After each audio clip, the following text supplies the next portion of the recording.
called to order. And I guess I'll just start from on the committee. Are there any public comments from anybody on the committee? No, ma'am. No public comments from anybody in the, any public comments from anybody in the public? No public comments, okay. I'm sorry? No, we're on. Can you hear me now? My mic's not working, but I got this one. No, now you're gonna. No, now we're gonna share. That's all right, we can share. I can yell. I can yell if I need to. Good evening. Hey Jay, we have to share a microphone.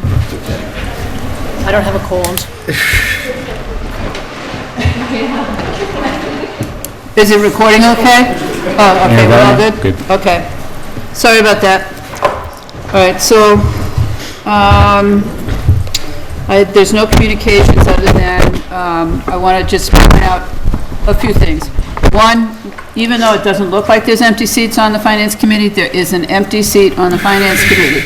We would invite anybody who's interested in joining us, especially through the budget season, as a great way to learn the town, to submit a talent bank form to the town hall offices. And then during the presentations of the budgets over the course of the next couple of months, we do provide snacks. So don't feel like you can't come because you have to rush home and eat or anything. We will feed you. Nothing healthy, but we will feed you. And then I also just wanted to point out that after the town manager makes her presentation tonight, and we'll be going over the 5-year financial forecast. There will be also some discussion about the 5-year projection for staffing needs at the school committee, which were originally presented at the symposium back in November. So if you have a chance to YouTube it, it is available on YouTube if you go to the Lunenburg Public Access channel and do a search for through the Finance Committee meetings. And then on next Tuesday night, the Board of Selectmen will be hosting an opportunity for people to, having had a chance to go through the 5-year forecast and any of the other information, to come back to address any questions that you might have after having been through all of the information. And I think that's all of the communications that I have. And with that, I'll turn it over to the town manager, and you can present in any order you choose. Okay, thank you. You're welcome. So we'll start with the financial forecast. I'll let everyone get that in front of them. And if the cable can put it up as well.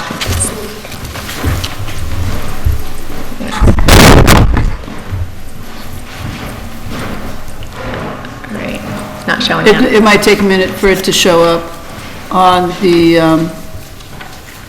There we go. All right.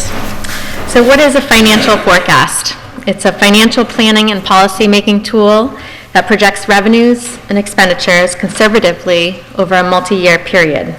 It's a living document that is used to evaluate the budget over a 5-year period and update forecasts with changing financial data. And why do we forecast? There are many reasons why financial forecasting is considered best practice. For example, it provides a starting point from which a balanced budget is developed. It projects likely outcomes based on historical practices. It allows to look at what-if scenarios and test out different scenarios and whether it has a positive or negative impact. Indicates future budget gaps. It projects revenues and expenditures conservatively over a 5-year period. It's required by our town charter. And bond rating agencies look favorably upon communities that annually prepare a forecast. So what's the difference between forecasting and budgeting? A forecast provides a long-term and big picture financial perspective on service delivery using both known information and assumptions on future revenues and expenditures. The budget is a specific detailed plan outlining service delivery in the coming fiscal year. The goals of forecasting are to gain a long-term perspective and basis for planning, determine whether fiscal problems are on the horizon. It's a time to plan for change, whether it be favorable or unfavorable, and it reinforces the need for long-range considerations during the annual budget process. The key concepts are it uses reasonable conservative assumptions that must be evaluated and updated each year. It represents the community's projected financial position, is a tool to evaluate the impact of various budgeting decisions and policy choices over time. It's a living document that can be adjusted. And once you develop a baseline projection, the underlying assumptions can be adjusted to address issues. A forecasted shortfall needs to be examined and does imply that some action needs to be taken, at least planned, to avoid a financing problem. And the action is to balance the budget, either raise revenues or reduce expenditures. Some tools used in forecasting are Massachusetts general laws, town bylaws, and other generally accepted standards, the town's financial policies, historical trend analysis, debt schedules, service schedules, union and employment contracts, and other assumptions. The financial policies of the town include exempt and non-exempt borrowing and debt burden, which is our regular debt is no more than 4% of the regular tax levy. The total of annual debt for exempt debt is no more than 11% of the tax levy, and net debt service of exempt and non-exempt debt is no more than 14% of the tax levy. For use of free cash, the priority uses are regular stabilization account, the you fund for non-reoccurring expenditures or capital, the other post-employment benefits, OPEB, and the special purpose stabilization fund. The stabilization fund account, the policy is the deposit from free cash will be made in order to maintain a minimum balance of 5% of the current fiscal year omnibus budget. For capital projects and purchases, these include projects and assets that cost $10,000 or more with a useful life of 3 years or longer. And the OPEB, other post-employment benefits funding, is 10% of the certified free cash from the previous fiscal year.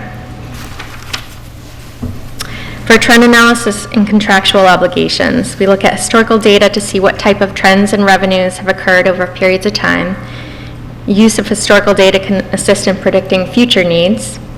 Union contracts, the salary administration plan increases for non-union employees accepted by town meeting vote, employment contracts, and other known contractual increases such as audits or regional assessing services. And the forecast only uses the existing debt service schedules. Assumptions for the fiscal 2021 through 25 forecast. So on the revenue side, property taxes, state aid, estimated local receipts, and other available funds make up the revenues. And on the expenditure side, all operational costs to provide equivalent staffing levels as fiscal 20 and related expenses for existing programs. The fiscal 21 through 25 financial forecast includes the long-range staffing plan for police and fire and provides a scenario for staffing increases for the Lunenburg Public Schools. It includes our debt service schedules, assessments for regional services, pension costs, health and life insurance, general insurance, other post-employment benefit deposit, the reserve fund, the stabilization deposit, and state assessments.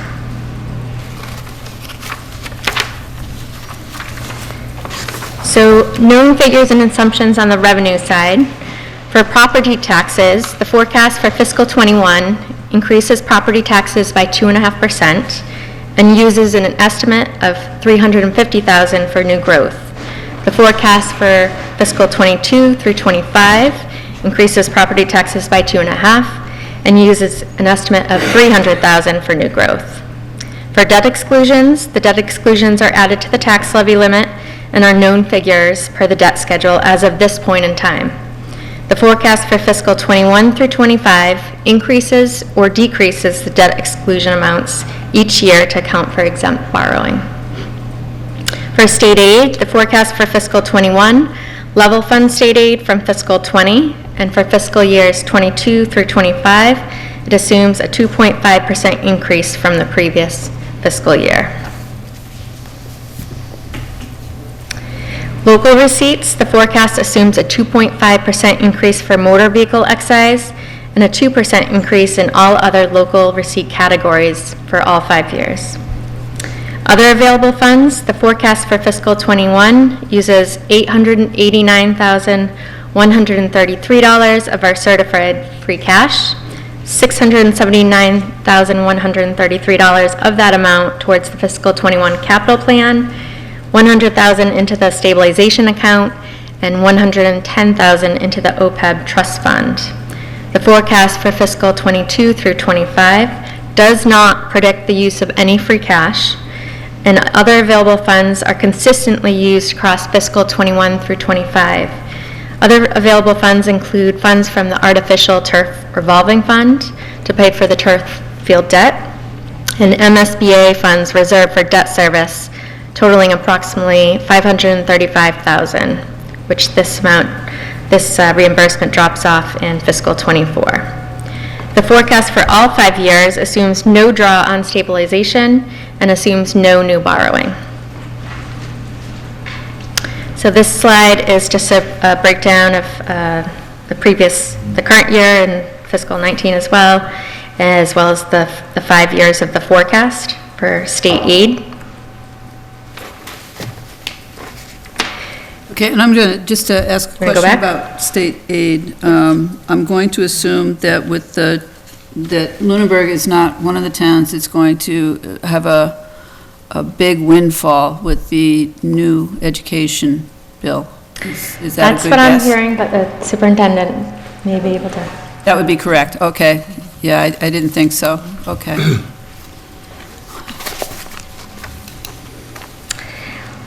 This slide relates to local receipts for the current year in fiscal 19, looking back, and the current for the 5-year forecast as well.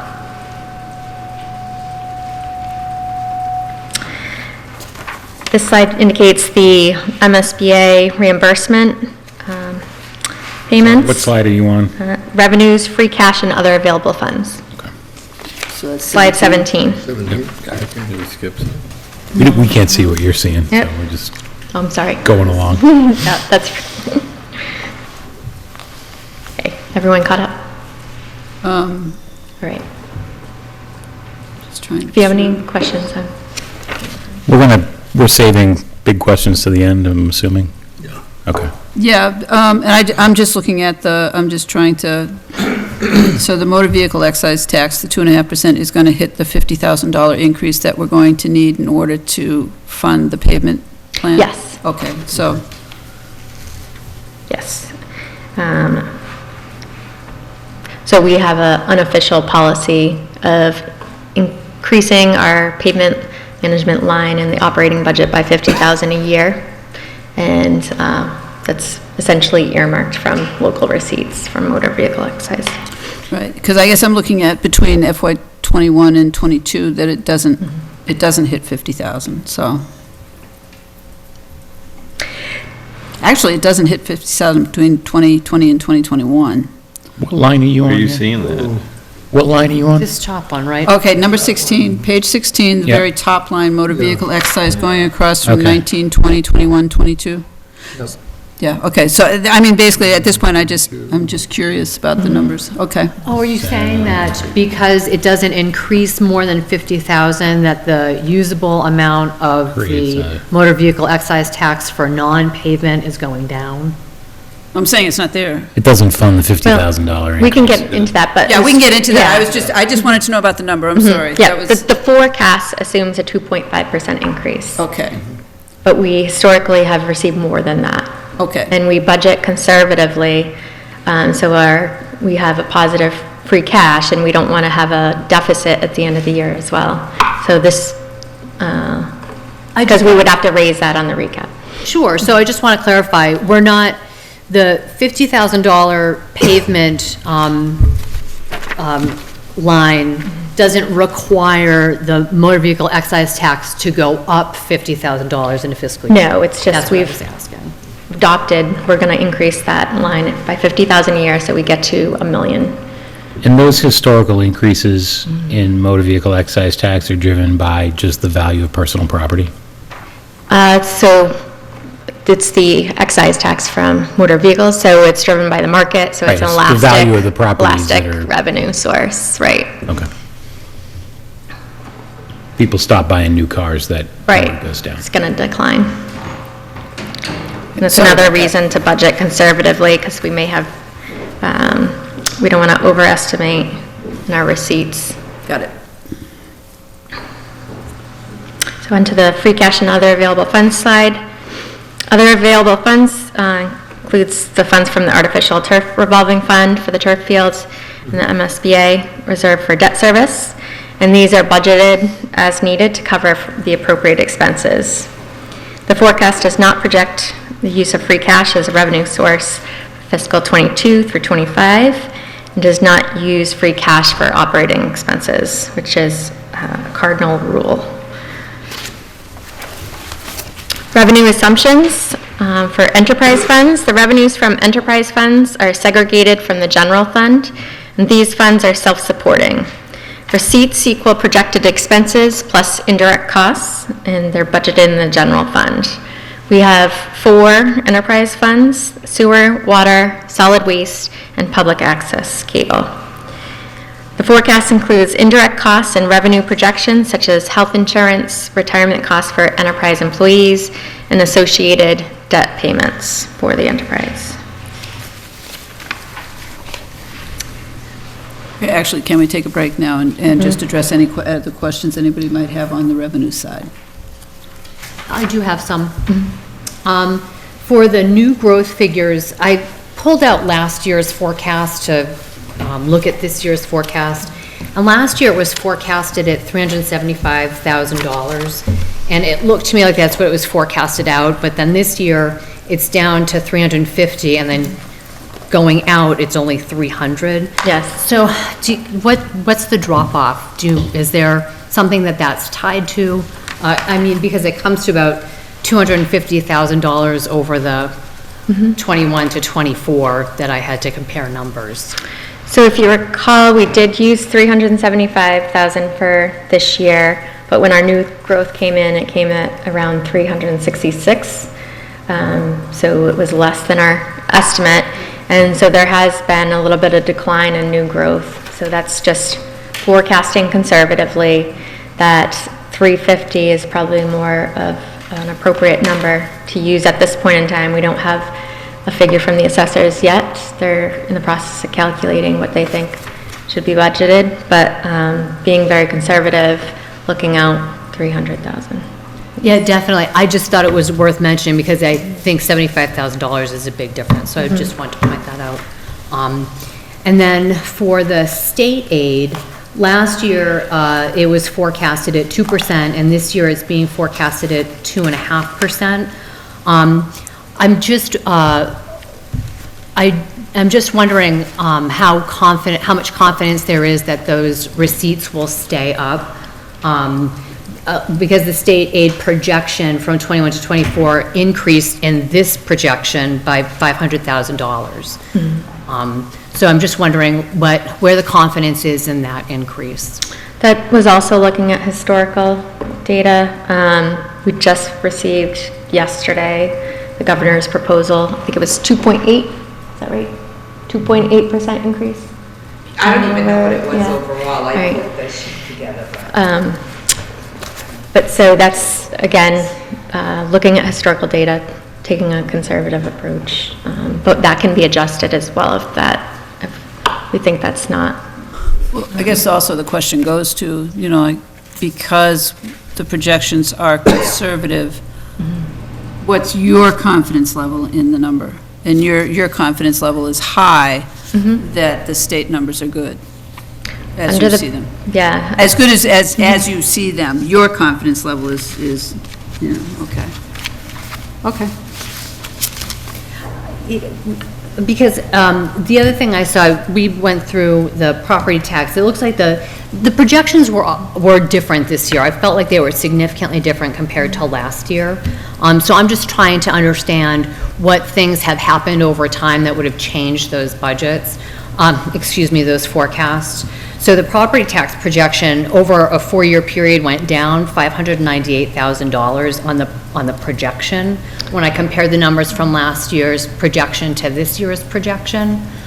Well, it would be the new growth that would factor in, because that factors into the bottom line of property taxes. The financial forecast from last year is the same. We use the 2.5% prop that we are allowed to levy to, plus new growth. And then you add in your debt exclusion amounts, which fluctuate depending on your debt schedules. Okay. So that would affect the bottom line for tax levy. Right, but certainly if the new growth is dropped down, Right. then. But it doesn't account for $598,000 over time. And so, like in 2024, there's a difference of $267,000 in the forecast from last year to this year. So I'm trying to understand why there would be such a big difference. Will be compounded. Yeah, you're It's compounding. But I'm looking year to year, I'm But it not. compounds each year, so once you calculate your levy for 1 year, you're using that for next year's base, and then compounds on that. Right, so the property tax that you didn't collect on the 75,000 new growth Yep, carries in 2011, 2012. That same number is now not being taxed because it didn't exist. so the projection, so the $250,000 then is rolling up to the projection for 2024. Okay, Okay? all right, that makes sense. Okay. And then the state, the tax title cost was projected last year at $12,000, and this year it's at $24,000. Yes, so if you remember, we adjusted that in the fall. So at annual town meeting, we weren't able to budget. The tax collector did request that amount at the annual town meeting. We were able to fund that in the fall, and that's what's projected for the future, is to make sure we aggressively go after all the tax delinquent properties. Okay. All right, thank you. Welcome. Other questions? And we can go on to the expenditure side. Okay. Now on to the expenditure side. Sorry. No. Forecast uses a moderately conservative approach. It looks at actual expenditures from previous years for historical trends. It uses the current budget year as the base, and for personnel costs, it uses covers the obligations in collective bargaining contracts, employment contracts, approved wage and classification plans for non-union personnel, and the projection uses a 2% increase outside of known contractual obligations. Future contract settlements and compensation plan adjustments we can look at through separate worksheets if the analysis is needed. And on the expenses, we look at annually and the historical expenditures, and the forecast is conservative and maintains current programs, with the exceptions that I noted with the police and fire staffing plan. The expenditure categories include personnel and expenses related to providing the same programs and staffing levels, which includes contractual obligations with the exception of police and fire, education costs, debt service, capital, group health and life insurance, retirement and general insurance, and the amounts to be raised: tax title overlay, which is allowance for abatements, cherry sheet offsets, prior year deficits, snow and ice deficits, court judgments, state assessments, the reserve fund, special articles, transfers to stabilization, the special purpose stabilization account, and the OPEB trust fund.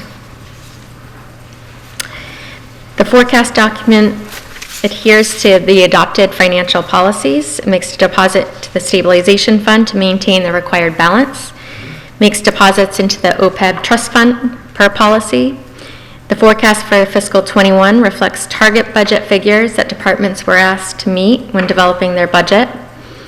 The state assessments and cherry sheet offsets are level funded for fiscal '21 and assumes a 2.5% increase for fiscal years '22 through '25. And it assumes tax title costs at $24,000 for fiscal '21 and it increases by 2% in fiscal years '22 through '25. And it level funds the overlay allowance for abatements account in fiscal '21 and increases the overlay account by $10,000 each subsequent year of the forecast based on historical data, and assumes level funding of the reserve account. The forecast for '21 provides for contractual increases for existing staff, with the exception of added staff for police and fire. It includes certain known costs for the audit and the GASB 45. It provides for a 6.5% increase in health insurance costs, 10% increase in retirement assessment. It level funds other insurance costs and provides for a 2.5% increase in the schools, increases the pavement management plan by $50,000, provides for $100,000 for stormwater, it level funds the reserve accounts, it level funds departmental expense accounts, assumes no new debt. The debt schedule, I do want to point out, does include the ladder truck and the Saliba property that's been voted on. It provides for $650,000 in tax revenues for capital and OPEB and the regular stabilization account. And it currently does not deposit funds into the special purpose fund for fiscal '21. The forecast for fiscal years '22 through '25 provides for contractual increases for existing staff with the exception of added staff for police and fire. It projects any unknown salaries at 2% and expenses at 2%. It provides for an 8% increase in health insurance costs, 10% increase in retirement assessments, 2% increase in other insurance costs. It provides for a 2.5% increase in schools, increases the pavement management line by $50,000 each year, provides for $100,000 in stormwater each year, assumes no new debt, identifies $100,000 for stabilization, $200,000 each year for the special purpose stabilization, $100,000 for OPEB, and $650,000 each year for capital. Just for clarification, the $100,000 for stormwater, is that we're increasing stormwater by $100,000 per No, year? so fiscal '21 is $100,000, and then going out each year, $100,000. Each year it's $100,000, okay. But Yes. none of these are indexed to go up 2.5% per year then? The storm, The figures just stay the same, 21, 22, 23, 24, 25, right? They're not increasing for stormwater? for stormwater and the pavement management plan, et cetera, just stays level every year. Let me just, I'll double check the stormwater one. That may increase 2%, but I'll have to go back and look at that. Stormwater step increases by 50,000 each year. It's not a percentage, it's a set dollar value, The right? pavement management I'm is sorry, pavement 50,000 management. each year. Stormwater is Yes, yeah. I know you're looking for another number here, but we're assuming no new debt, and we're going to spend $650,000 in capital. This, I'm assuming then, That's out of the operating budget for, I understand that. okay. Yeah. So whatever we do capital-wise to TCP and Turkey Hill, you're assuming, you're either not making assumptions for the I'm purposes not of this making forecast? assumptions. Yeah, the forecast doesn't make assumptions about future debt. That would be a separate exercise that we'd have to, we can see where a project, say, if we knew the amount the project was going to be, we can plug it in, see the impact, but it doesn't, a forecast doesn't include that. Do we anticipate that we're going to be buying any fire engines in the next 5 years? There is a fire engine in the fiscal '27 or squad 3. Okay.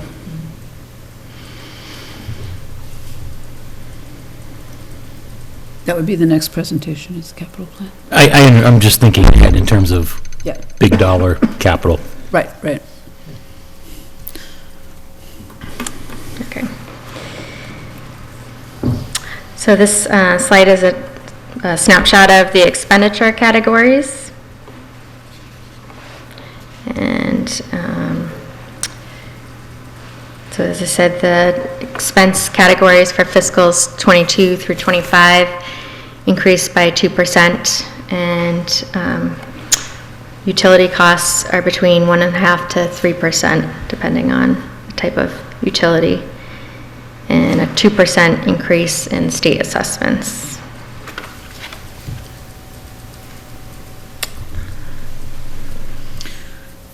Might I suggest that the next time we update this document, we put some kind of blended percentage calculation on here? In So the that- final column, Yeah. we can do that. My math skills are not quite what they were a few years ago. Certainly. So this next slide is a snapshot of the debt schedule for the forecasted period. And these figures are known at this point in time. So, and this slide also shows our capacity to take on new debt within our financial policy.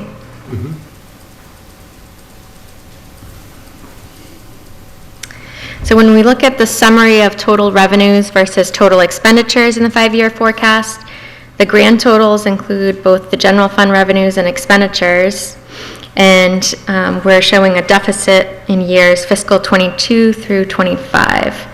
But what we need to keep in mind is that this forecast does not assume the use or have free cash on the revenue side. So if you look at our history of free cash, that deficit would be eliminated. It would be eliminated in its entirety? Yes, so this current year, we have about 1.1 million in free cash, so that's an idea of, so to make up a deficit of 461,000. So the things that we typically use free cash on the expenditure side are included in the forecast, so such as stabilization, OPEB, the special purpose stabilization. Okay. So this year was a new process. We, superintendent and the school business director and I worked together to create, to incorporate the school's needs, the projected needs, and their long-term strategic plan, and what that would look like as we incorporate it into our long-term forecast, and with the goal of how do we get to point A to point B in long-term plan. So the proposed 5-year staffing plan for the school includes additional $336,330 in fiscal 21, an additional $1,178,997 in fiscal 22, an additional $2,073,070 in fiscal 23, an additional $917,357 in fiscal 24, and an additional $3,594,326 in fiscal 25. And this carries forward all associated costs for any new positions in the 5-year staffing plan, including health insurance costs. So this scenario is based on the 2.5% increase and those amounts on top of the 2.5%. So that would be the deficit. And then basically, so the Yes. deficit for FY '21 would be 336,000. So that 336,000 then bemes included in the 1.1 million. Yep, it's In the carried following forward. year, because those- it's carrying those- forward, so that basically then is an $800,000 deficit in the next year if that first deficit is met.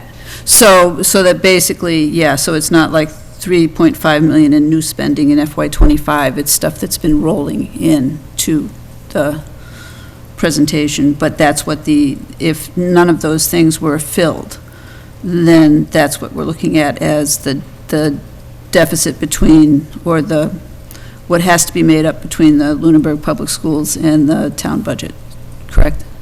So if you're looking at the bottom line summary sheet? Yes. Is that what you're looking at? Okay. Yes. So the effect, so the deficit, we would have to, make up. So starting in fiscal '21 through '25, there's a Right. growing deficit every year. Right, Okay, so, can we go back? sure. You're gonna have to explain this to me, like I actually am the slowest person in the room, because I'm not following here. On slide 29, you're showing a projected line for Lunenburg Public Schools of $21,652,089.81. Does that number include the $336? Yes. No, $336,000? No, it does not. It does not include the Yes. 336. Yes, it does. No? No, it does include it? It does. It does. Because if you go back to the last summary page, go back to the first summary page with without the 5-year staffing plan for the school, and look at the Lunenburg Public School line. Compare it to this Lunenburg Public School line. Okay, I just, Fiscal '21, you'll, okay. where it should be most apparent. The slide, the numbers from the Excel spreadsheet extraction, or whatever it is, Google spreadsheet, whatever, that you've got in slide 21. Okay. These numbers are incorporated in the previous spending that you just showed for the town, for expenditures for the town, correct? Slide 21, so Slide 29 oh, so 29. represents expenditures that are included on slide 27, correct? We're not looking at different No. scenarios. These are all the same scenarios. No, this is a new, so the first summary that I talked about Yes? does not include the additional $336,330 in fiscal '21, those added amounts. It just includes a 2.5% increase. Okay. Bear with me. Okay. So, slide 27, 7? grand total revenues are not inclusive of the 336,000 and then the 1.1. It would be on the expenditure side. That would be for this, They are included in the expenditures, not on slide 27. not on slide 27. No, the numbers in slide 25 are included in slide 27, but the numbers in slide 29 are not. Okay. Perfect. And again, slide 29, is that cumulative through 25, 3.6 million is cumulative for the previous 5 years, You're looking at slide 30? I'm looking at slide 29. I hope my slide numbers. Yeah, the 27, it basically, if you go back to slide 21 and you look at the 24,425 for FY '25, the difference between that and the 27,122, or the 28,020 is going to be the 3.594. Okay, so that is cumulative for the 5 years. Yes. Go ahead. Yes. All right. Thank you, Peter, I was. I'm still didn't pick that confused. up. I'm sorry. I get it don't- now, but- I'm not following. If you go to the education line on 25, Yep, you can add this stuff to it. Add this stuff to it to get to the number in that grid. on 29, Yes. but not on 27. No, I'm sorry, on 27. Okay, But on 27, that's the roll-up. So 27 is the roll-up without the staffing plan.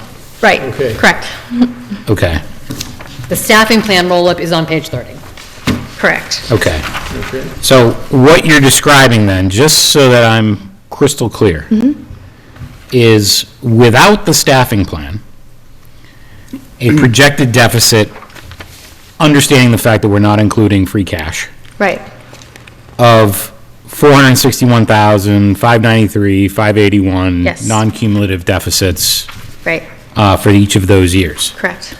When we add the staffing plan, we're then taking on a accumulating deficit of another 336, 1.1 million, 2 million, 2.9 million in subsequent years with the staffing plan. Right. Okay. So suffice to say, the staffing plan represents a big delta. Yes. So that's, useful tool, the forecast, that's what this is for. Yep. So how do we plan for this?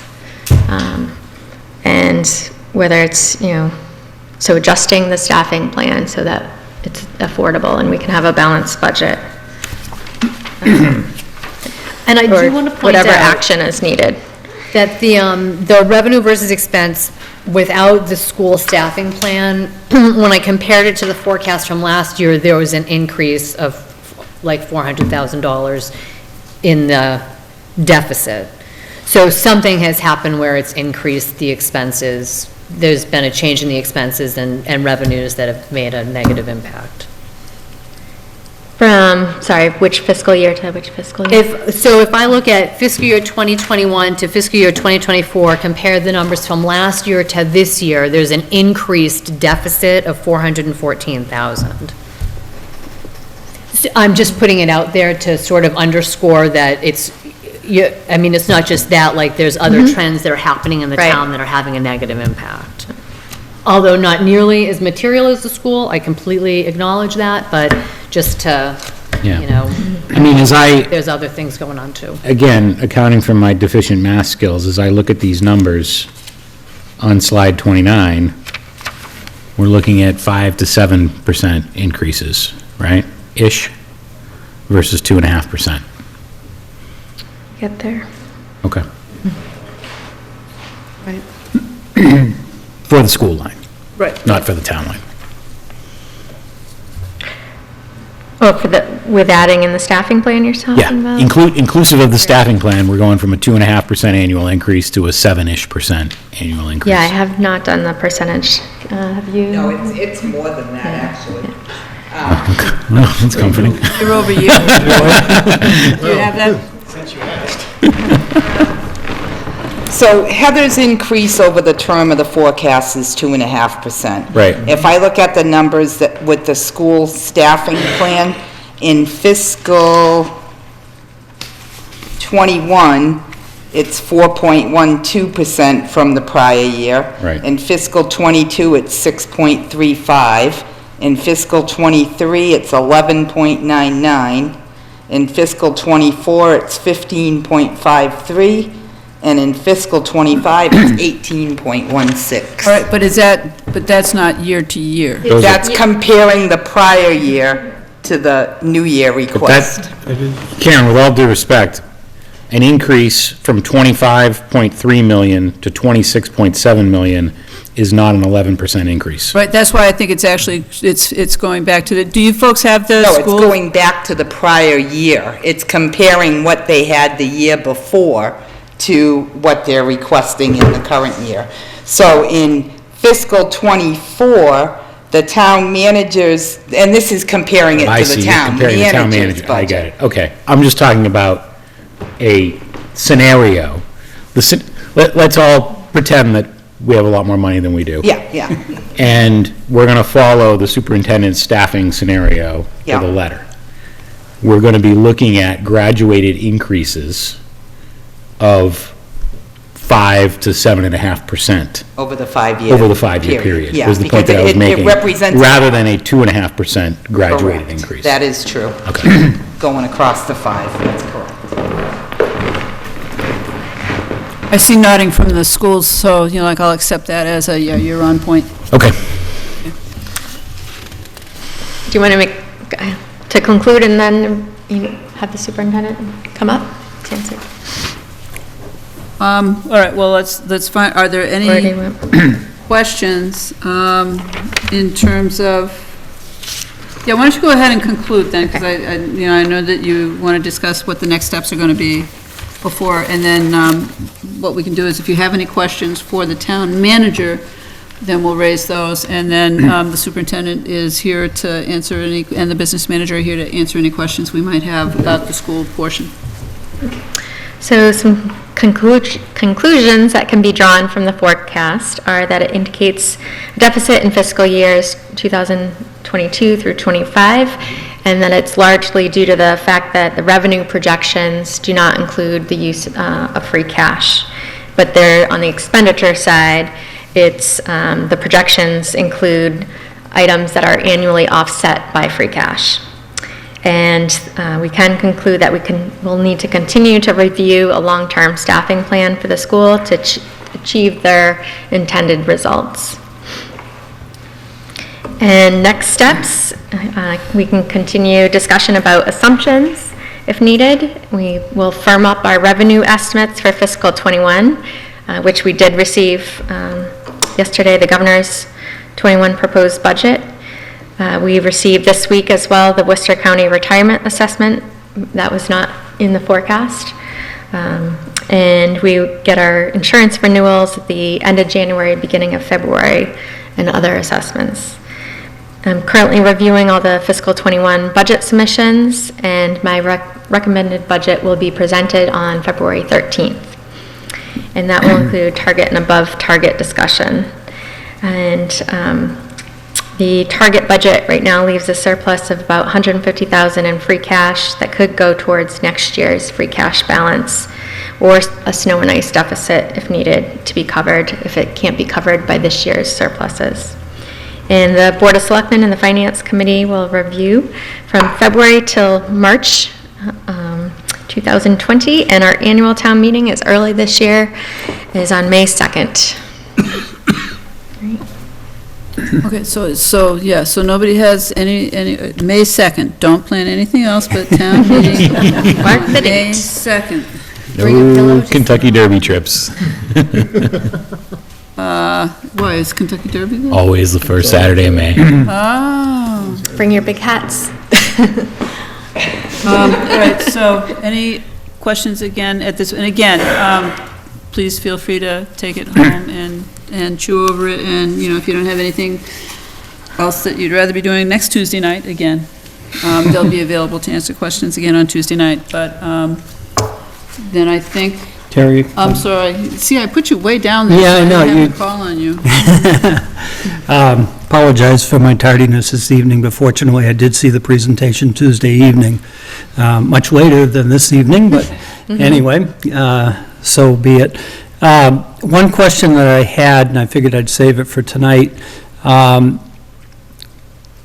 do I have it correct that you have contractual increases built into the forecast for contracts that are in place now, but not new contracts that will be negotiated going forward?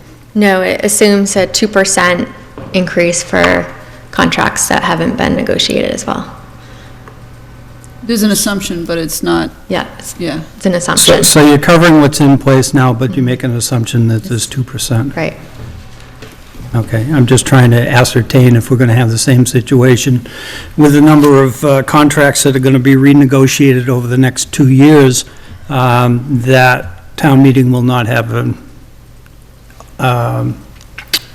option to vote on funding the contract for the first year, which is what happened with the police contract. And I'm not, as I said before, I didn't have a problem with the police contract. I just think town meeting should have the ability to approve that first year. There's going to be a year when they're not going to like the number, and even though it fits within the budgeted numbers, it would not be required for them to vote on it. If it's in their budget, correct. Right. If there's a need for a transfer, which is typical, need for a transfer from the salary reserve account Right. to cover contractual increases, then it requires the town meeting vote. Right, we usually make well, Yeah, it depends which on what is, time of year yeah, the the normal- contracts are the normal. negotiated. Okay, thank you. Welcome. Okay. Dr. Murdock? I'd just invite you up just to say hey and find out if anybody has any questions on the school part. Oh, you might not have to come out. You can just come say hey. I'd just like to say that Dr. Burnham extensively explained the reasons for the staffing plan and that it was what the school committee or the staff felt is needed to educate the students going forward through that 5-year period. And it's a moving target, constantly moving target, just like the budget is. And when the numbers are known, then that's when the adjustments get made. Right, and actually, I would, again, redirect people back to the information that was presented at the symposium, and any of the information that could be downloaded that was presented at the symposium, because I think a lot of other pieces of information that do not exist now include the current census, which we're in the middle of, so that'll be some better numbers for that. But basically, the numbers in terms of making any projections over the next 5 years are, there's not a lot of, what was the word you used? See, okay, so it's not even late, it's not even 7 o'clock. Oh, but basically, how much confidence you have in there's no confidence in the numbers, really, so. Just as an example, when we took that 5-year plan that was presented at the symposium, and it was just, this is what we're looking at over the next 5 years, and the question came, well, what's year one? And I said we hadn't gotten that far. When we did get that far, there were 20-some-odd positions on the year one list. Some of those stipended positions, so current staff would be taking on additional roles with a stipend. But we presented the budget to the school committee, our first iteration of a budget with, unknown figures still at this point. And the number of positions that we are actually looking to put into the FY21 budget is greatly reduced from that original 20-some-odd number. Yes, it was an exercise. We were asked for the first time ever to create a 5-year staffing plan, just at the same time that we were developing a 5-year strategy for where we wanted to move the schools. So when I worked with the leadership team, we looked from that lens. What do we need to address what we know we need right now, because this is tangible. We know what we need right now. And if we imagine that we can actually execute this plan, what positions do we see? And if we look at the trends in the data, what are we anticipating maybe for changes in enrollment or profiles of student needs with these changes in enrollment over time? So many of the positions that are in the 5-year picture are really totally dependent on enrollment. And if that enrollment is never realized, then obviously we don't need those positions. If we don't see the anticipated shift for positions, as an example, an additional English language learner teacher, again, that position doesn't have to be filled. There are some positions that really are a more significant need. And again, we haven't had a curriculum director in the district since June of 2012. In the last 10 years in the state, we've seen changes in the English curriculum, K-12, math, science, social studies, history, our standards for our English language learners. All of that work in the last 10 years without a curriculum director. There's a lot of work that we need to do on that front, but it still doesn't rise to the level of critical need. The curriculum director position, the director of teaching and learning position, did not make it into the FY21 budget because we have more significant needs that need to be met that directly impact students, immediately impact students. So yes, we made an adjustment. The numbers that you have in the 5-year forecast, we provided an updated, more realistic, more in line with what we were actually going to try to include in our proposed budget for next year, year one, which is why the figure, the the actual number for next year is much smaller, because we've really fine-tuned, this is the critical need, this is what we really have to have next year. And then we bumped all of the rest of those positions out. And as we chatted when I was here in November, we recognized that this is not a 5-year plan.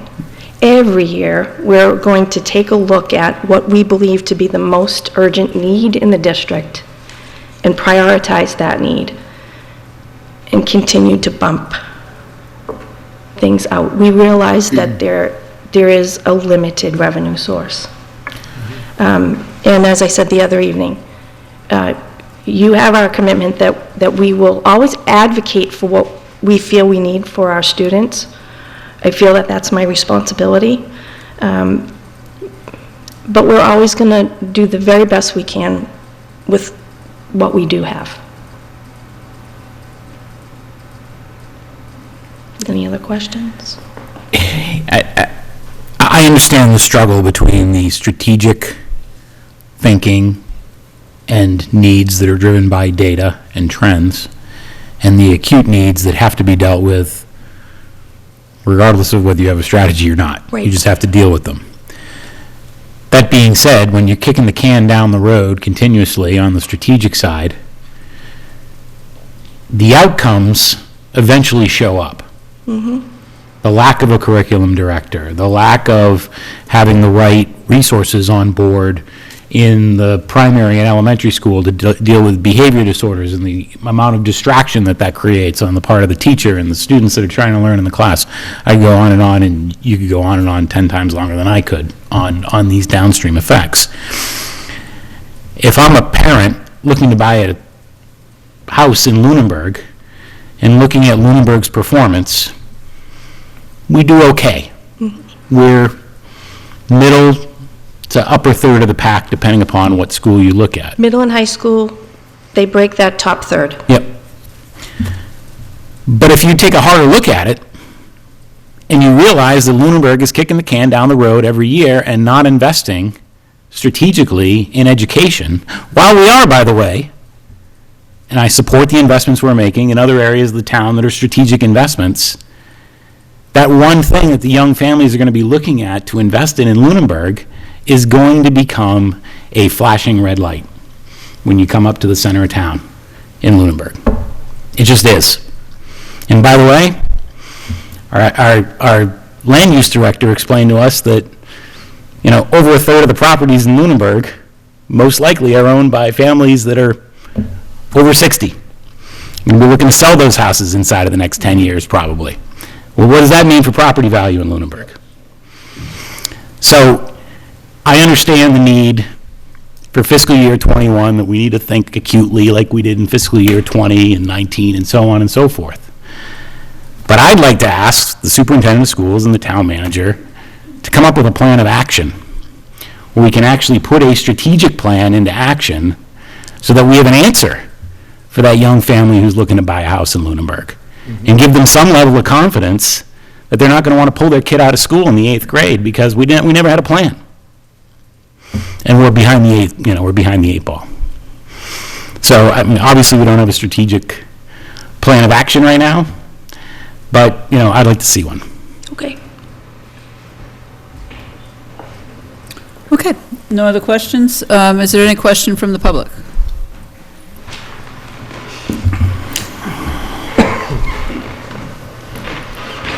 Oh no, Carl has a list. Surprise. Carl Luck, 50 Sunset Lane. I was going to let everyone else ask their questions first, but I guess they have. Okay, great. Okay, and then if you could let me know, well, actually, you can just let me know if the questions are going to be best addressed by the town manager or the superintendent? I think most of them, town manager, maybe, there's one, I think, maybe the superintendent. Okay. I could ask that one first, if that helps. It might be something that we know, so, yeah, that was. Okay, I'll skip to that one. I hope it doesn't lose its context going out of order here. Well, there were two related to schools, so I'll ask one was on page 10 of the presentation. I think it was page 10, it may have changed pages. It made a statement that this 5-year plan provides a scenario for staffing increases for the Lunenburg Public Schools. And I'm wondering what those staff increases are that are in the base plan, not the school enhanced plan. Or did I misread that? When you talked about the scenario for, The base plan right, has just straight 2.5% increase, doesn't talk, the bottom line, get to the bottom line. The scenario that's discussed at the end of the presentation is the 5-year stuff. So I it's apologize, not- I'm a very literal person, so I look at every word, and maybe there's a statement. On this page 10, under expenditures, it says that the FY 2021 through 2025 financial forecast includes the long-term staffing plan for police, fire, and provides scenarios for staff increases for Lunenburg Public Schools. Provides a scenario. Provides a Right. scenario, yeah, I was wondering what that scenario is. The last. Oh, so that is the scenario? Scenario. That is the scenario, Yeah. the flash, thank you, okay. I was hoping it was in the base plan that there was some staffing increases, but, okay. Thank you. Simple. The other one, which really is for the school, I was happy to hear the other night that the contract is currently in negotiations, and I know we can't talk about that, but I wonder what the timing is. When is the current contract up? June 30th of this year? Okay. And I'm wondering, is this 2.5% that's in the town plan, is that taken into account in the negotiations? The reason being, it's always frustrating, we get to town meeting, or during the budget process, and what the town can afford can barely pay for what's in the contract that's been negotiated. And it's sort of, now what do we do? We've got to meet the contract, and there's no extra. So is this 2.5% part of the thought process and the strategy of that negotiation? So we won't come in and say, geez, if we get 2.5%, we're going to have to let people go? Consultation with the town. Okay. We know that that's the guideline. Great. That's being considered. Super, thank you. Okay, I didn't have anything else in schools, if you, or you wanted to have some cake. It's really good over there, I'll tell you. Okay, just some high-level things. One is, will this be put on the website Yes. soon?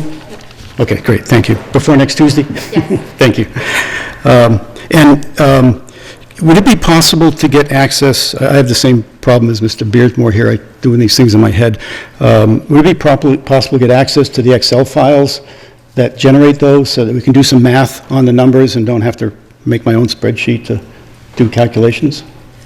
I can provide the percentages that are in the, Well, that Mr. Beardmore asked for. So, well, but my request is to get the Excel file that created the view graph. No, I'll have to think about that. Okay, all right, if you could. I don't have to answer yes or no, but yeah, usually it's a bigger spreadsheet that you're just printing a small portion of, so that's. well, usually it's a section of a spreadsheet that you cut and paste. And if it's cut and pasted, you can get access to that piece if you get the right format. But you know, I can do math. It's just my dyslexia. I end up with numbers that are inverted and wrong answers. And along that same line, though, clearly looking at the expenses, there's been some, which is good, there's been some thought put in the year to year for the categories. It's not just, you know, some percent applied over 5 years, which is great, and I commend you on that. But I'm wondering if there's a level of detail below that we can look into, that, because, you know, each line has very different things, and it's not some simple formula. There's clearly some thought behind it, and I'm wondering where some of these increases come from, because to Mr. Beardsmore's point, some of these categories over the period, you know, increase the 10% you would expect for 2.5% a year. That's great. Some categories increase 40%, which is 10% a year. Some categories increase 20% and so forth. So there's a lot of thought put in the categories. So the categories I'm interested in is those ones that are increasing over that period 40% or, or 20%. There's several that are going 20, 28% over the period, which equates to like 5% or more a year. So there's something going on in those assumptions that I don't have access to. So is it possible to get that next level of detail? Okay, so I Do you think. think about that? Yeah, well, I think one of the, and maybe this is one of the places that the question is coming from, but say, like under Public Works, the pavement management plan isn't split out, so that $50,000 a year increase to the pavement management plan is driving a lot of increase, but you can't see that without the detail. But the detail will That's a be good present, example. right, and so, but the detail will be present on February 13th when the first budget presentation is made. Then we'll at least be able to see the lines for the first year. But in terms of trying to plug in the numbers, and maybe actually just even with the budget presentation, that will help with the whole thing going forward, just because you'll see where so when we talk about the stormwater is under Public Works. So it's like, where are some of these things going? Right, yeah, but that's a good example, because stormwater's in the base, so it shouldn't affect it at all. I'm sorry? The stormwater's in the base, so it shouldn't affect it at all. It's not affecting an increase. Right. Although it's only now in the base. Yeah. Well, actually. No, it's in just last went up. year's. Didn't it just get up to 100,000 It this year? was last year, It's the 100,000 this year. this year. This year it's, okay, so the Right. first year it was 50,000, and then Right, this past yeah. year it was 100,000, so. But yes, the you're right about 50,000 is a good example, I think, of Right. one of the elements. Okay. that. No, I'm just trying to encourage people to come back February 13th. Yeah. So that we can, have a good look at the budget. Speaking of which, pastries and cookies Pastries. were Yes, excellent this week. excellent pastries this week, so, basically they'll be excellent on the 13th as well, so. Yeah, well, we need more people too, because there's an awful lot of it. So the other general question I had, just to confirm, I think the presentation said it, but I hate to make assumptions, that the only head count or full-time equivalent increase is in the public safety, where there's been a plan in place for years. So there's no, The forecast, yes. in the forecast, that's the only head count or full-time equivalent increase. Or in the 5-year staffing plan scenario. Yeah, other than Look at that, that right. individually. That's- Right, but that's the schools. Right. So other than schools, police, and fire, there's no other additional headcount in the budget plan, not the budget. That's next week. Okay. That's so the target budget. So the target budget is the fiscal year 21 in the forecast, and there's no staffing increases in the target budget that I sent out besides police and fire. Right. Great, thank you. Okay.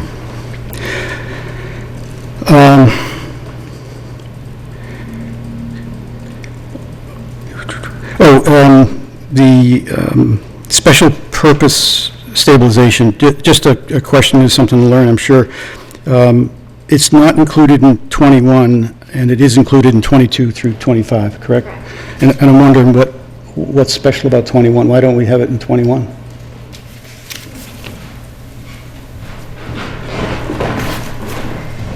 Because given the current budget and the numbers that are known at this time, that there are not enough funds to fund our capital plan and our requirement to meet our deposit into the stabilization account and OPEB to cover it. Right, and actually, given the pecking order of the policy, But that doesn't mean that the preliminary budget will not include that in the end. So Right. right now, this point in time, that's the scenario. Just can't afford it. Okay, great. Okay. There's a line that I'd like to understand, and I think it's page 23 where all the numbers are. It's called Other Amounts Raised. It's on the expenditure page, and it's called Other Amounts Raised.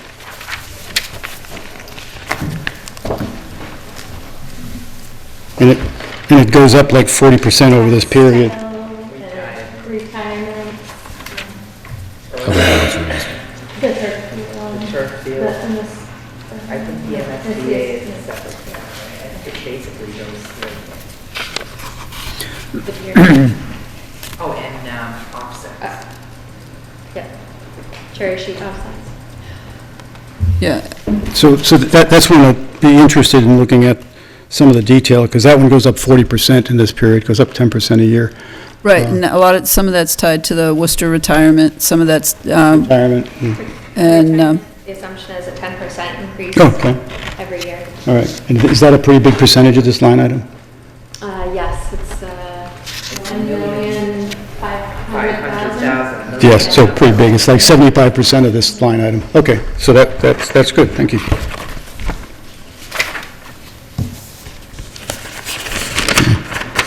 I think that's all, the detailed questions I had. It's a good presentation, and I have to tell you, from my prior lives, I know the importance of a 5-year plan, if you're going to run something, and I hope we can start using the 5-year plan actually as we go through the process, and not just in January and then put it aside, which we tend to. I've never seen it pulled back out.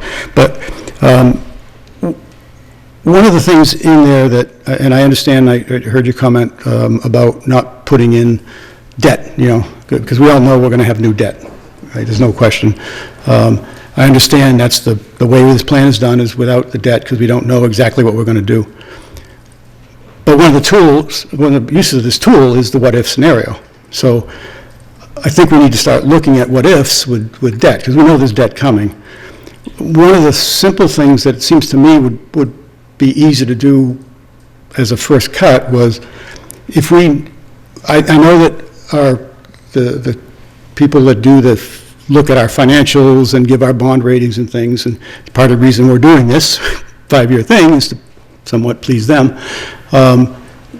Is it true that they still feel our debt is too high? yes. Okay.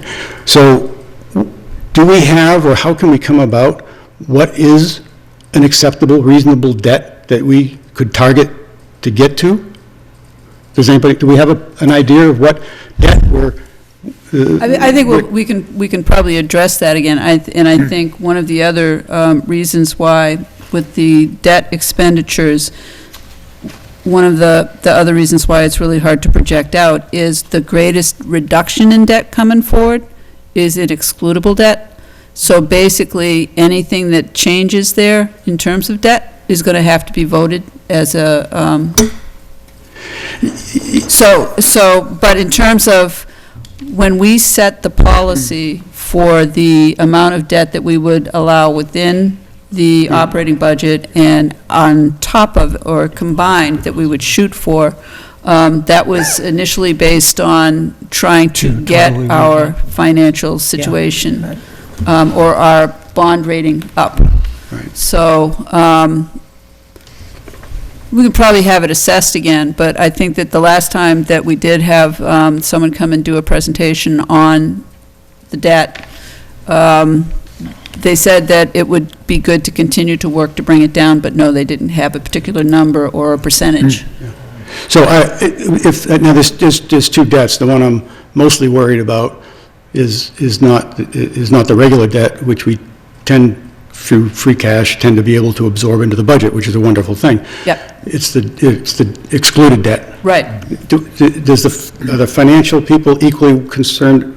They can't be concerned about our regular debt, because that's like nothing. It's like 1% or No, something. they're looking at the combined. The combined, yeah. and it's like 1% excludable, and it's like 10.5% of exempt. So it's clearly the 10.5% that's the Yes. problem. Yes. So don't you think it would be good for what-ifs to be able to at least know where we're trying to get, where are we trying to manage that debt to? Could I make a comment on Sure. that? Since being seated on the Finance Committee, I think I've brought it up a number of times that I'd like us to take a serious look at reviewing the debt policy and setting a new policy. We've had some good discussions. We haven't really put it as an agenda item to deal directly with reviewing the policy and trying to find those numbers. And it'll be a case of, I believe, adjusting over a period of years. And I remember a comment being made, I believe by the chair, that when the present policy was written, they were kind of tied by the debt we already had. And there was some desire for exempt debt to be lower than in the policy, but if you did that, you were already beyond it with what we had on the books. So over time, I hope that we're going to bring that policy down. Secondly, unfortunately, our last meeting was not recorded, but we had I think a very healthy discussion about debt in general, excluded and non-excluded debt, and looking for ways other than going to borrow to fund projects that, especially value-added projects, that give us a savings over X number of years of, say, $30,000 a year, or $30,000 over the year of the life of the project, whatever, and not make it the first direction we go when we have a project like that come forward. Instead of putting it in under our borrowing, there are other options, and I will be speaking more to that before May. Yeah, and I'm familiar with those discussions, and I remember that, you reminded me of that, I didn't remember it till then, of how we got to where we are. We would have liked to have been somewhere else, but it just didn't work. Right. And that's, as the town manager said, that's the power of this tool, though, is not looking back, but looking forward. And you can easily, on paper, do a lot of scenarios really quickly, and they can, and unless you do those scenarios, I mean, the only thing that's making this 5-year plan look at all viable is we have a significant reduction in debt. If it weren't for that, this plan would look terrible. And I don't think anyone in town really believes that we're going to have that, we're going to actually realize that significant reduction in debt. We are going to, I've been in many towns, many town meetings, and, and we'll be, and the next thing we'll be hearing justifications of, well, this really, we're just going to maintain the debt, we're not increasing debt. Well, this plan says we increase it significantly, and that's just not going to happen. And I think we really need another scenario or two that says, if these are the debt, either we could have one based on a target debt, if we want to get to 8%, or say, run 100 of them on a spreadsheet, this is what it looks like. So we can use it, as the town manager said, when we go to make decisions. And we can look and see what really is the impact of that decision against this plan, and you know it right away, because it's gonna happen. And to kind of only have a scenario that's kind of, is not going to happen. I don't think anyone here would say that they actually believe that scenario, that 5-year plan scenario, is going to happen. And it's not a matter of where free cash is or isn't. That's a detail, and that's in the conservatism, and that's why the free cash argument works, because the estimates are very conservative, and that's where we get the free cash from, because we have estimates that are conservative and budgets that are conservative. So that's not, that's not the issue, free cash and where it is, and 400,000 isn't the issue. It's the significant amount of debt reduction that we're counting on realizing that isn't going to be realized, and I think we should run some scenarios. Where do we want to run this town? If we had that number of debt, and said, okay, it's 8%, we could say, now you have a whole different picture of what fits. Yeah, no, you're right, that basically scenarios can be run, and scenarios will be run. And I think basically the other thing that we ran into, that we don't want to run into a problem with, is setting the policy so low that we can't live within it, because it's worse to go over. It's worse to blow our policy out of the water than to have a high-set policy. I mean, basically, as far as bond rating goes. And I think that basically we want to make sure that we continue to have a good, actually, probably better than what we had anticipated when we first set out to write the policy. But I'm sorry, I interrupted you. Yeah, I have a comment. Mr. Luck, I agree with you in terms of we need a tool and we need a meeting, probably just to look at debt and break it out, excluded, non-excluded, and blow it out over a period of years, look at our debt that's due to be retired, within the context of some likely things that we're going to have to spend money on that are going to require debt, most likely excluded debt, right? You can look at, okay, well, what's it going to cost to tear down the building across the street? That might not be excluded. Sure. TC Passios, excluded. Turkey Hill, excluded. Property in front of the fire station, probably excluded, right? That can pretty much level things off in terms of whatever we're going to retire over the next several years and maybe force us to take on more debt than we currently are carrying. And add to that, every time you do that, you're affecting the tax rate. So if we want to solve the problem that we just got done talking about the need to run our operating budget in a way that, delivers effective services that our citizens are expecting to receive from the town, or are we going to spend it on services in the regular budget, or are we going to spend it on debt service, right? So we've got to figure that out, and we need to think of that as part of a strategic plan, because these big purchases are looming heavily on us. Absolutely. And so I just encourage, everybody said, yeah, we do it, but that we actually go do it is what I'm trying to encourage, because you're right, the schools, I know, we moved to a town when our children were at school because of the schools, and that's what people do. And this is a great place for people to move. However, all of those aging populations, we're not going to empty out those houses any quicker. You will empty them out pretty damn quick If you we explode keep the tax increasing rate. the taxes. Exactly right. Right, so, thank you for your time. Thank you. Okay, so now we're ready to move on to the capital plan. Speaking of lots of money.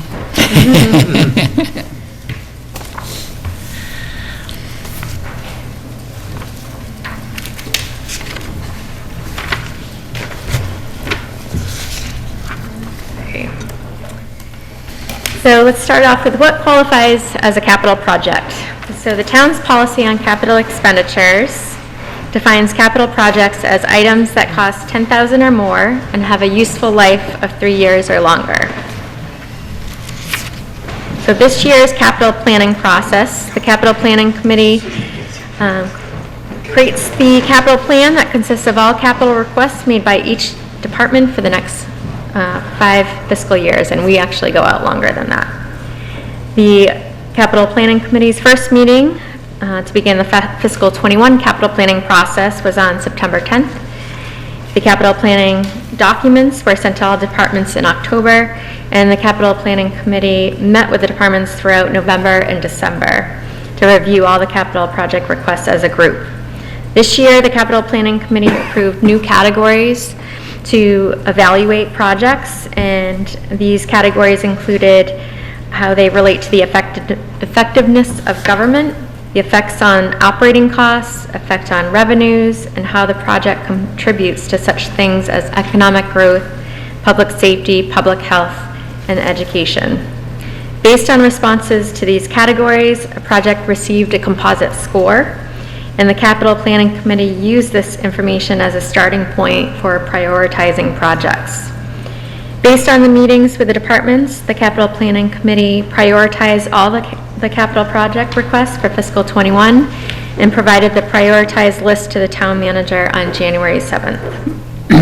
Per the town charter, the town manager may modify and/or add to this list of capital projects as part of the proposed budget for the next fiscal year. And this capital budget that is being presented does not make any changes to the list provided to me by the Capital Planning Committee.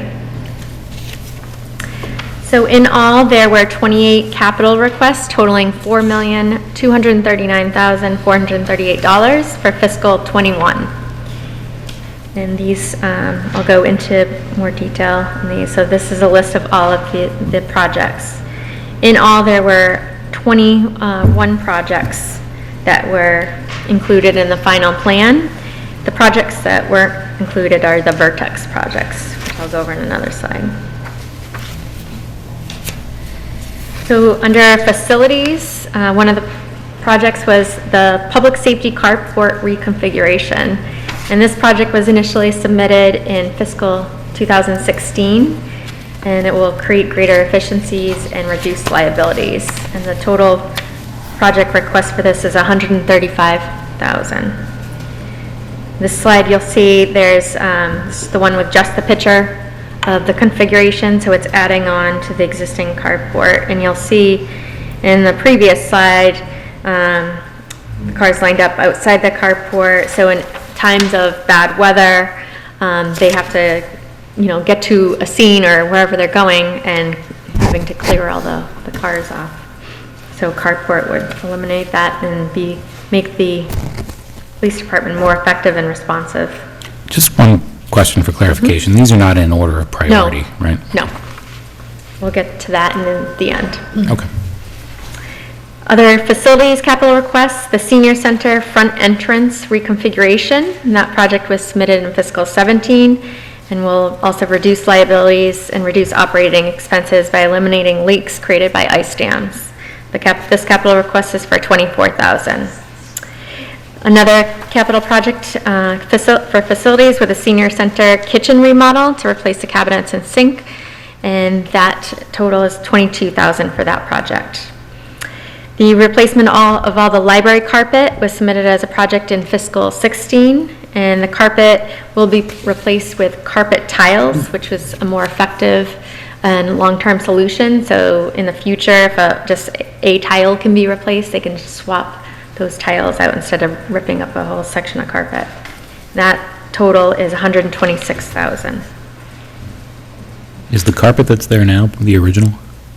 Yes. Doing it? Yeah. Replacement of the sidewalk and ramp in front of the town hall to comply with ADA requirements, and this project total is $22,000. Another facilities project capital request was for the Ritter kitchen remodel to replace cabinets and sink for $12,000. The design for ADA compliant ramp at the Ritter building, and the design cost is $25,500. The installation of a parking lot at North Cemetery, and this cost to install, to create this parking lot is $20,000.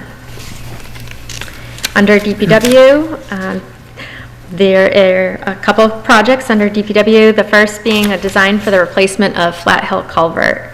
This culvert was identified by Mass DOT as in need of replacement, and the construction costs would be eligible for the Small Bridge Program grant through Mass DOT, and we recently received that grant for another project.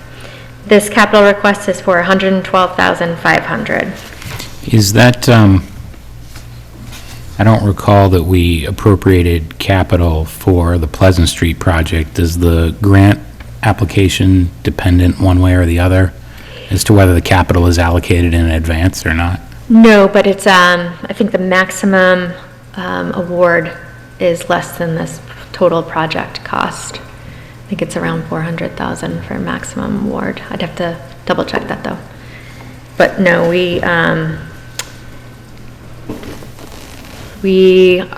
there is design services included in the cost of the grant funds that we received for that project. Other DPW capital requests were the replacement of the trackless and its attachments. This project was submitted in fiscal 16, and this capital request is for $170,000.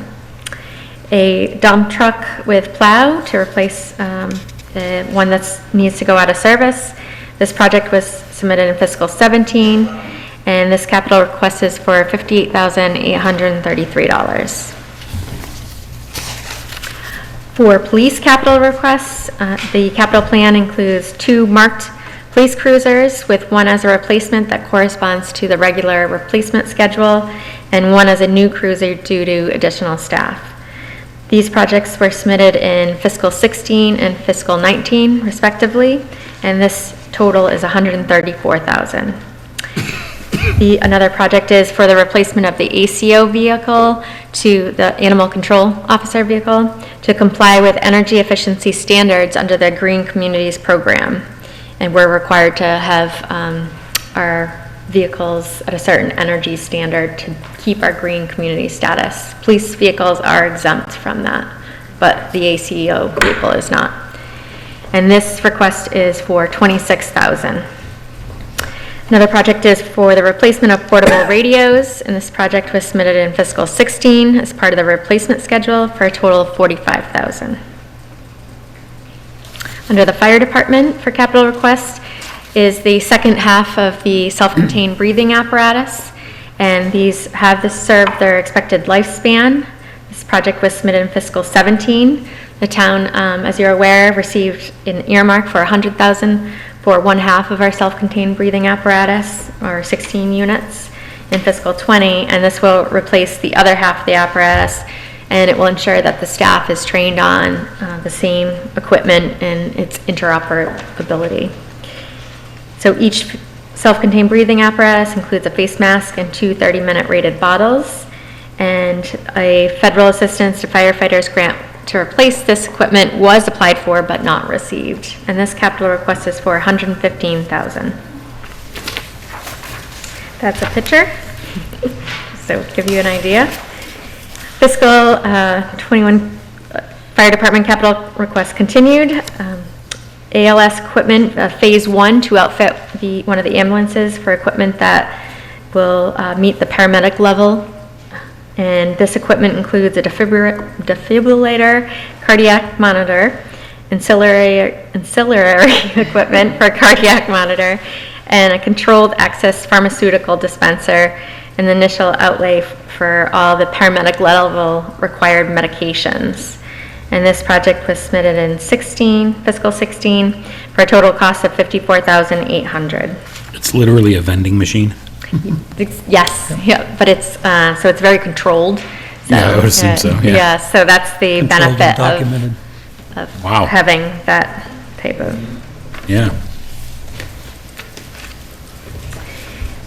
So the other capital requests from the fire department included the midlife overhaul of Squad 3.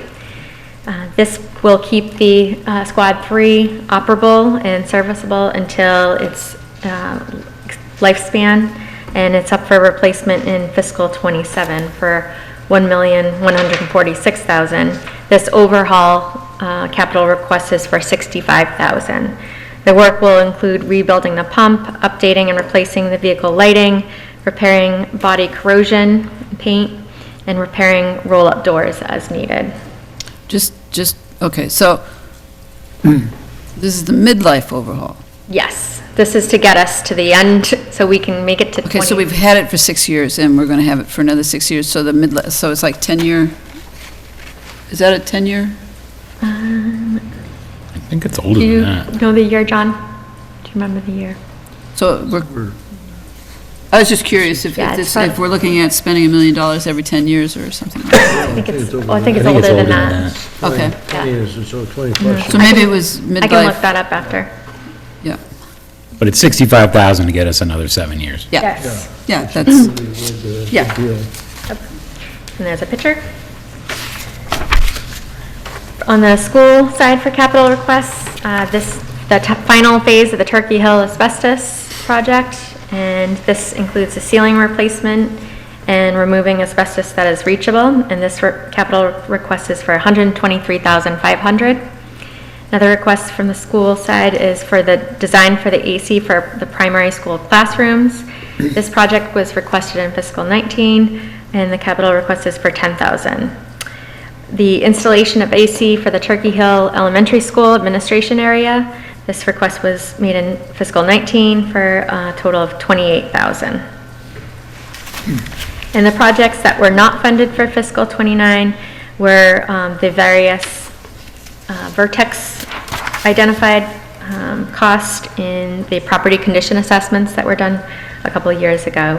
And these figures are up-to-date figures, given we have done some projects that were identified through the operating budget, smaller projects that we were able to get done and take off that list, but there's still substantial costs. And the last slide is the prioritized list of all the projects. And the recommended total budget for capital is $1,329,133.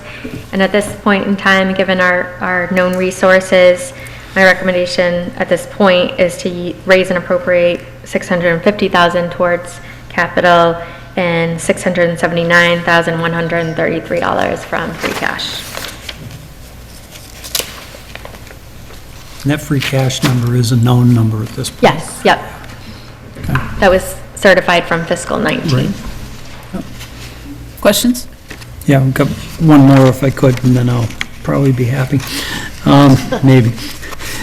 Just a quick question about Turkey Hill. I keyed in on the include ceiling replacement and removal of of asbestos that is reachable. And this is the last phase of the projects that the school plans to do in that building. I'm assuming that means that if we go for a major renovation of Turkey Hill, whatever number of years down the road, then we still have not remediated everything that might have to be remediated for a full renovation of that building.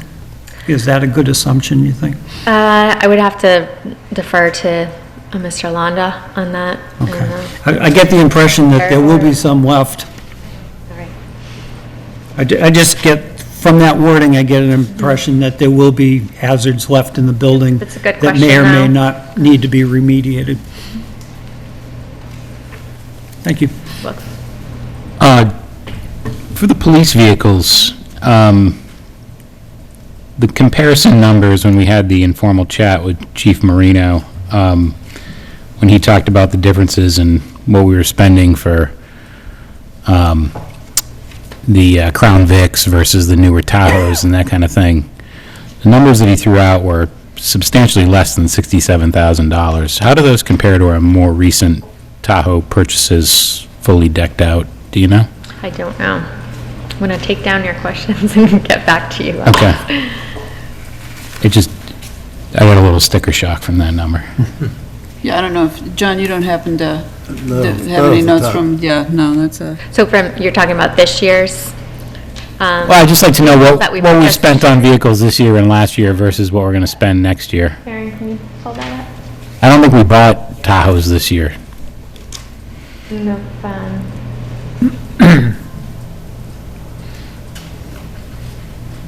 While we're pulling that up, could I make one other comment also? I was asked by one of the cemetery commissioners to bring this up. The cemetery parking lot that's at the bottom of the list, looking at it on the list here, it looks like it's just creating a parking lot. The long-range plan with the cemetery department is that this is the first phase of providing accessibility to the North Cemetery in the wintertime. And this parking lot is a key part of that accessibility. So I just wanted to make that comment, that it's not just yes, making improving a it parking lot, it's, accessible, because currently it's really not, especially around the mausoleum area, if you've been to North Cemetery, that area Right. there. So that's been in their It'll be work, plowed. their plan for, yes, and it will be plowed if, once the ADA issues are taken care of. other questions? No? What was the free cash number put toward capital last year? free cash. I mean, excuse me, actually, the raise and appropriate number is the one that I'm actually more It interested was in. much higher, it's The raise and appropriate 850, was higher? yes. I want to say it was 850, around there.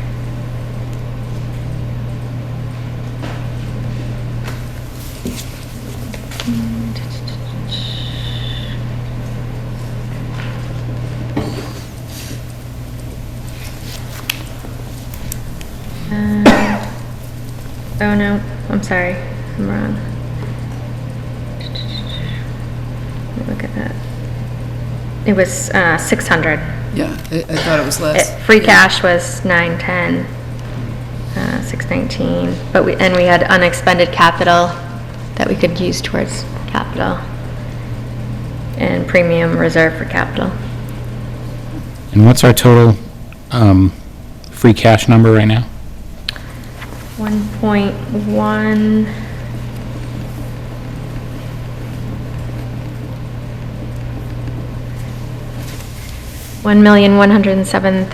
$1,107,694. Thank you. And 34 cents? Yeah, we rounded down. Okay. Other question? No, actually, it looked like the capital planning group has really done a lot more in terms of how they're evaluating things, and that seems really good. You to Mr. Henshaw for all his work. Yeah. Actually, the incentive was mostly, the driving force was mostly Heather and, you know, the UMass Dartmouth, UMass Amherst. yeah, Collins Center. stuff. The Collins, Yeah, right. the Collins Center. If you don't mind, I have one more question. Regarding the, in this list on the last page, this is a prioritized list? Yes. On the last page? Yes. The Ritter items, the ADA ramp design. Are we currently in any sort of enforcement situation with that building, or? No, we Anything do like have a ADA access through the rear. Right. It's a parking spot, but the goal would be to make the front entrance a ramp and a full design out front. So it's fully it would be accessible. accessible through the front. And the Because deep- right now it goes through, if you know, the planning board's office, it's, that door is Yeah. through It's not. planning board's office. It's not the optimal So, for it. in the land use departments, I mean, part of the TCP discussion is to consolidate everything at TCP, including land use, right? Yes. Correct. So the use case for the Ritter building in a, whatever we're calling the plan of record these days, is that the use of that building would change at some point, right? If those offices move to TCP. I think that, I was at the meeting when the DPW director presented this to the Capital Planning Committee, and his comment was that no matter what that building is used for, and the TC Pasio's redesign and project is going to take a few years to actually come to fruition, that there is going to be more and more pressure to bring those types of entries up to ADA compliance, and that's why he submitted it. So we're currently in the process of doing getting a self-evaluation and transition, ADA self-evaluation transition plan done for all our facilities, and we've yet to receive that. But that will identify, and we'll have to make a plan of how we will address those. Just for color purposes, just because I know none of us have anything else to do tonight. When the library moved out of that building, one of the reasons that was given for building, I mean, there was plenty of justification for that building. Hindsight, I was against it at the time, but there was ample justification for that building. But one of the reasons that was given was ADA access to that building. And as soon as the library vacated that building, we moved town offices over to that building. Oh, we're ADA compliant now because we put in a parking space, and we've used that building for 15 years. Now, we're justifying the TC Pasio's project partially due to ADA compliance and handicap access, but we're simultaneously trying to address ADA access in that building. It just, in my mind, there's something going on with that building when it comes to ADA and the justifications and the spending associated with, you know, replacing the current use of that building and what we're going to do next with it. It just seems to me that, I don't know, of all the things that I look at on this, there's $37,500 on here that's got me scratching my head saying, you know, if we had a better plan, that money might not need to get spent. Right, and I think I would go back to probably the first year that I was on this committee. The plan was TCP was going to become the offices for the town, and that's 8 years ago, 7 years ago, and there's been no movement. And if there had been any movement over any of that time, then we wouldn't be talking about that, I don't think. Yeah, and I mean, we're also kicking the can on things in this building. Yep, You know, sure. partially because of TC Pasio, so, and I recognize that. Right. You know, I just, Yeah, no, I mean, basically, yeah, there's, and I think I've said many times that this big hairy monster has to be tamed at some point. There's got to be decisions made that the town is ready to go with, so. I still think it's important to address the ADA, Oh, if we yeah, can make yeah, them there's no more question, accessible. Yeah, we don't know how long we're there. I totally get that, and I understand that. Out of curiosity, have we registered any ADA-related complaints No, associated with that building? none that I'm aware of. Dave? Yeah. Dave's gonna register. People If have I- got, if I may. complain about getting stuck in the Somebody's elevator. watching it. If I may, I'd like to jump back to the forecast for just 1 minute. It's one thing I forgot to ask about. The Saliva property purchase. Is that built into the debt Yes, over the 5 years? yeah. So in the vicinity of, if I have the numbers correctly, mid-50s the first year to roughly 60,000 in the fifth year. Yes. That sounds right. All right, then I'll open it up. Any questions from the public? No questions from the public? Okay.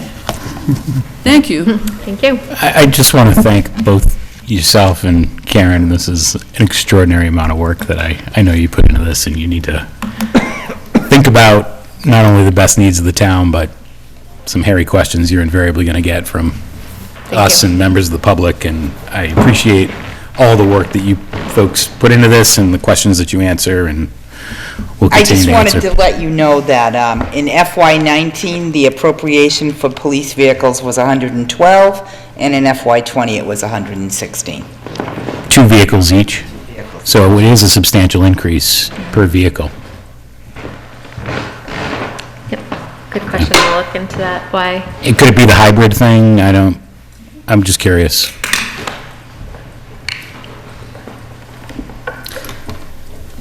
All right. Thank you. Now, as I understand it, we don't have any more town manager or financial officer reports. So I'll open it up to, do we have any committee or department updates from anybody on the committee? TC Passios Design Committee will be interviewing the 3 entities that returned RFQs next Thursday evening here in, Wednesday, I'm sorry. I have Thursday stuck in my head. Next Wednesday, the 29th? Yeah, okay, I get the date right. And that will be televised as far as I know. Yes, in this room. Yep. Okay. Any other? School committee met last night. I was unable to attend. I was out of state. It has not been posted as of the beginning of this meeting to YouTube, so I have not watched it, but I think we got a nice synopsis from the Yep, we got, and actually, I think, superintendent tonight on relevant issues. So- right, and I think anybody who's interested in seeing what the budget presentation was should go to YouTube to. I did email Steve Walker asking him when it would be posted. Haven't heard back. So you're not the only one who checked. Okay. All right, so if there's no more committee or department updates, we have minutes from December 12th. Yes. And I did review them. I don't know if everybody else had a chance to review them. And does anyone have a motion on the minutes? I move we approve the minutes for the meeting of December 12th, as written. I don't feel like I can second because I wasn't there, but I'll put a vote in when the time is right. Sounds good. I can second. Good job. Thank you. All in favor? Aye. Thank you. All right, so that takes care of December 12th. Do we have any public comment from the public? Everybody's public commented out. So our next meeting will be February 13th with the town manager's budget presentation, and the following week, on February 20th, the department presentations will begin. I know last year that as the meetings were scheduled and as we were coming into snow season, we would also post a Monday night meeting. So I will post those, but I'm not sure how many meetings occur here on Monday nights. So I think, right. Is planning board meeting every Monday night? No. Second, fourth? Okay, so what I'll try to figure out how to post those as a just in case, and I understand that there will be times that we will want to go ahead and have an extra meeting just to have a chance to absorb some of the presentations, because it does get, does get long. Can I just ask, when does that meeting start on the 13th? What, is it 7 or 6 or? You keep us guessing. Oh, yeah, I'm going to keep you guessing. No problem. It's,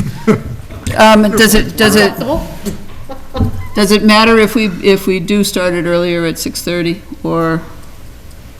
I think the town manager would be fine. But I don't know how anybody else might feel, or if we should just keep it the regular 7 o'clock time. I was not making a suggestion, I was just asking out of curiosity. I was going to post it for 7.